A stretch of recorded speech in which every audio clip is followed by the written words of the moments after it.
look down.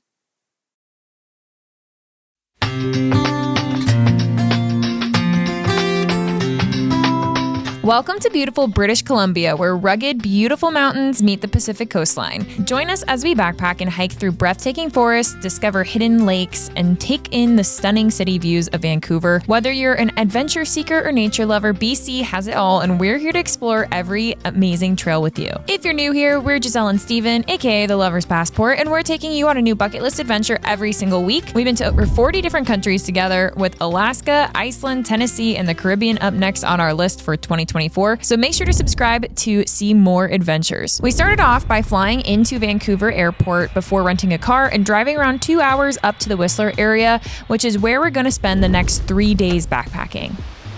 All right, off we go. This is our first backpacking trip in a very long time. We're excited to be heading out. We're gonna try and do Panorama Ridge. The first hike we did was called Panorama Ridge. This is a 17.6 mile round trip trail that takes you through incredibly blue water and some beautiful mountains with 360-degree panoramic views. All right, G, how are we feeling? We're feeling good. We're just about 1.6 miles in. We've done just over 1,000 feet of elevation gain. We've seen maybe 8 people so far on the trail, but a lot less busy than we thought it was gonna be.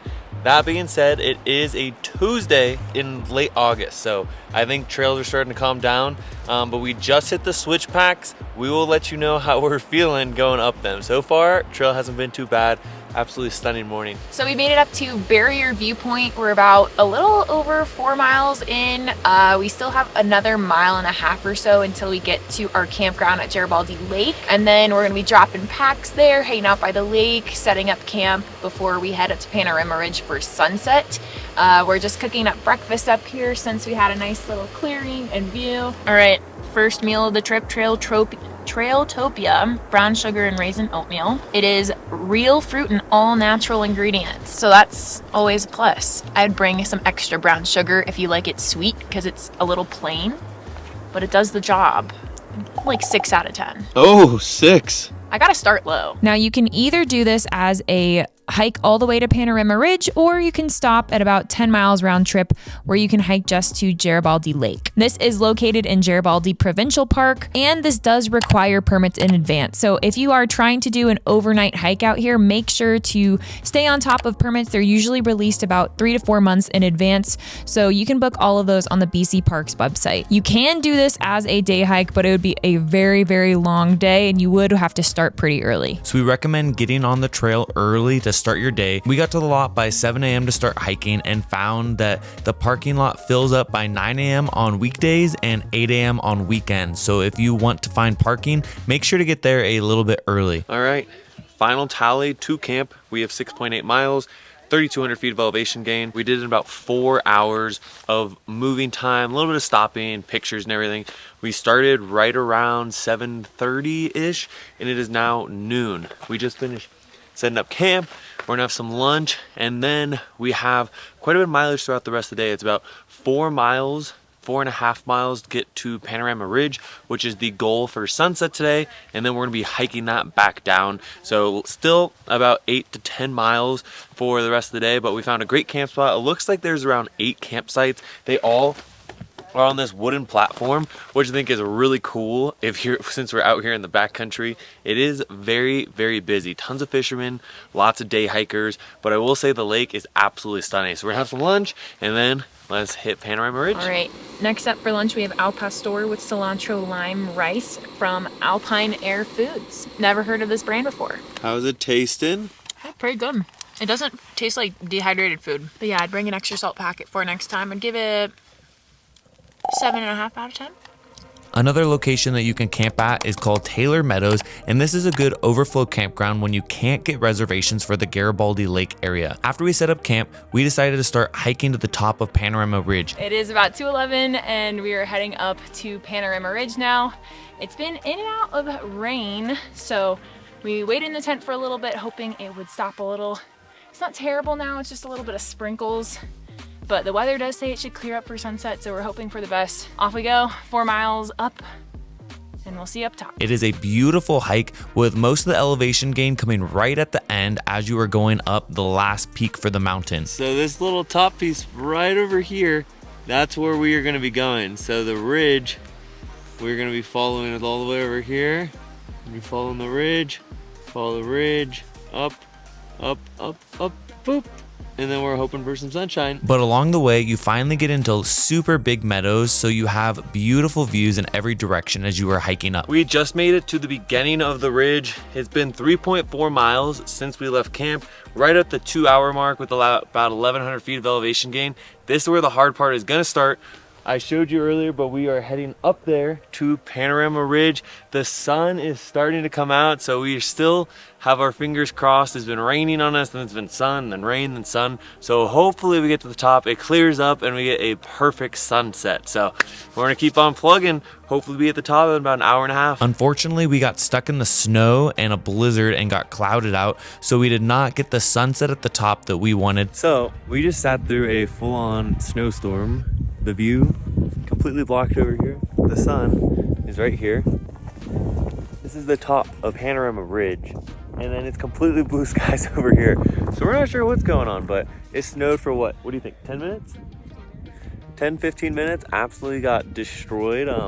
So warming up with some pad thai, and then we're gonna look for a good spot to hang out while watch sunset. But it was still a beautiful hike along the way, and we would definitely recommend. We cannot wait to come back and hopefully have some better weather at the top. We recommend 3 days for this hike, so we would hike in the first day, camp at Garibaldi Lake. The second day, you can either go and summit both Black Tusk Peak and Panorama Ridge, or just pick one, and then the last day we would hike out. She made it.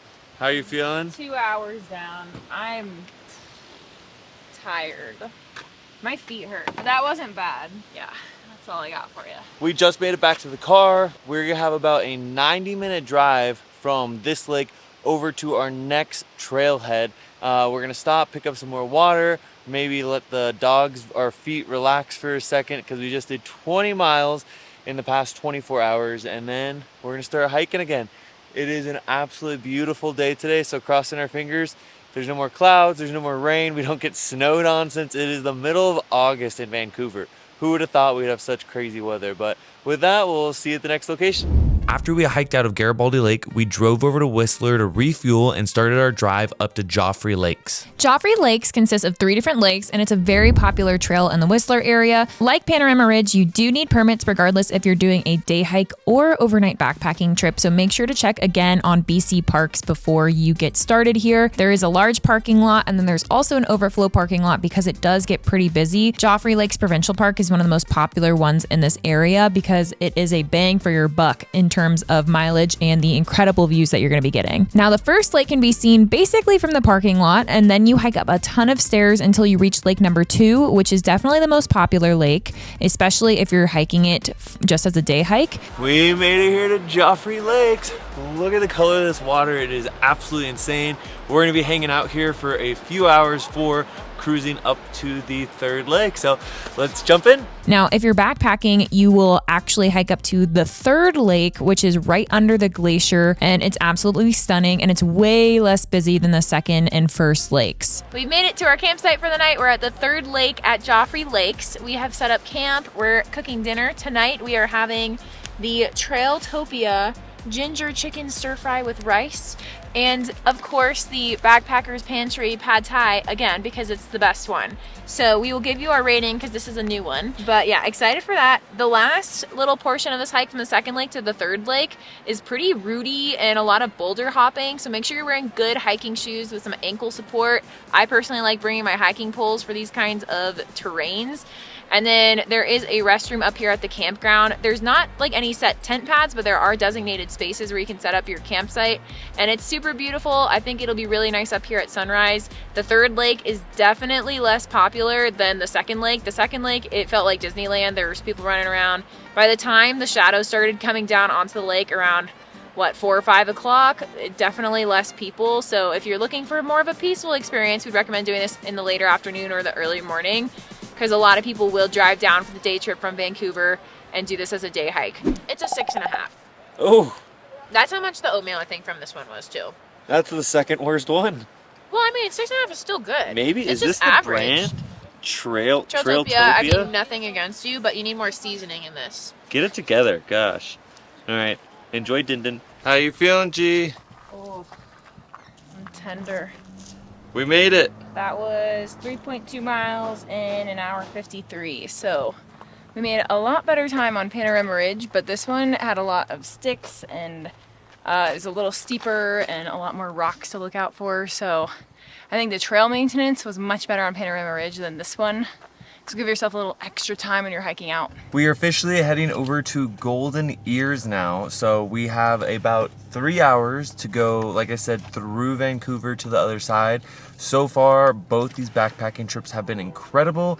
Tonight, we are not backpacking in to go and find a camp. We are just gonna be camping. So really excited, really excited to have a little bit more of a chill evening. But yeah, we will see you guys in Golden Ears. After we spent time in the Whistler area, we drove down to the Vancouver region and checked out Golden Ears Provincial Park. This is about a 1-hour drive outside of Vancouver. The Golden Ears area might be one of our favorite campsites we've ever stayed in, especially in like a national or provincial park. They have really large campsites, beautiful trees around you, and it's super easy to access.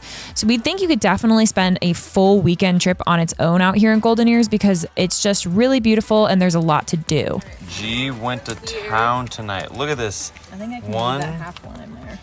2 full pad thais. We got the fire going over here. We got some twinkle lights up. We're ready for full squad. I'm so ready. We're ready. We were able to score some last minute campsites too, so we could stay a second day. We did book our first night in advance on the BC Parks website, but we were able to secure a second one by just checking in with the ranger the next morning and getting on a wait list. And that way you can actually try your luck and see if you can get some more available sites. Now on the weekends, you will either need an overnight camping permit or a day pass in order to access the area. It might be different in the future, but that's at least how it was for the 2024 season. So the 2 things we recommend doing once you're in Golden Ears are the North Beach Trail to see the incredible turquoise watercolor. Another spot you have to check out in Golden Ears is North Beach Trail. It takes you to this beautiful overlook. There's this massive lake in the middle of the park. So we went and did the little loop around all the trees this morning. It was absolutely beautiful, very, very peaceful. And then we took a hike out here. If you guys have a paddleboard, this is one of the best places to go paddleboarding in all of BC. So we'd highly recommend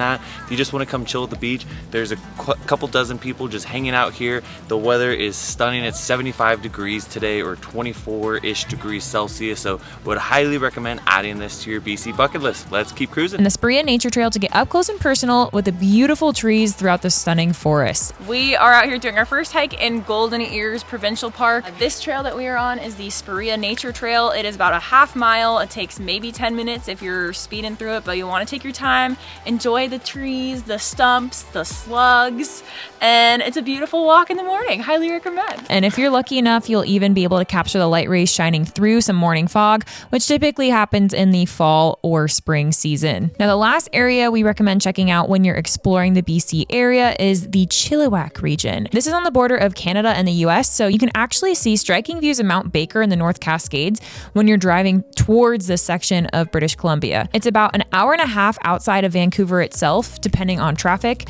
and we only had time for one hike out here, which was the beautiful Lindeman Lake. We would highly recommend getting here in the middle of the day rather than in the afternoon. We thought we would go for sunset, but unfortunately the lake was pretty dark by the time we got there a couple hours before sunset. So the ideal time to visit would probably be between the hours of 10 a.m. and 2 p.m. And if you have a paddleboard, like an inflatable paddleboard, this would be a great spot to take it. Let's finish up hiking Lindeman Lake. Took about 31 minutes to get up here, and we're gonna head down. The best time to come is from 10 to 2 p.m. because that's when it's in the sunlight, but the lake is pretty cold, so we wouldn't recommend jumping in once the sun goes down unless you were camping up here. There's some tent pads. That was the original plan, but we got an extra night at our campsite, so we're just gonna go back and enjoy. But there's about like 4 or 5 tent pads up here to have a nice backpacking experience. Made it back to the parking lot. And that is it for our guide around Vancouver. If you guys are looking for all the adventurous things to do, I hope you found this video helpful. We're getting ready to jump on an Alaskan cruise tomorrow, so we will see you next in Alaska. Don't forget to give us a like and subscribe, and with that, we'll see you out there on the next adventure.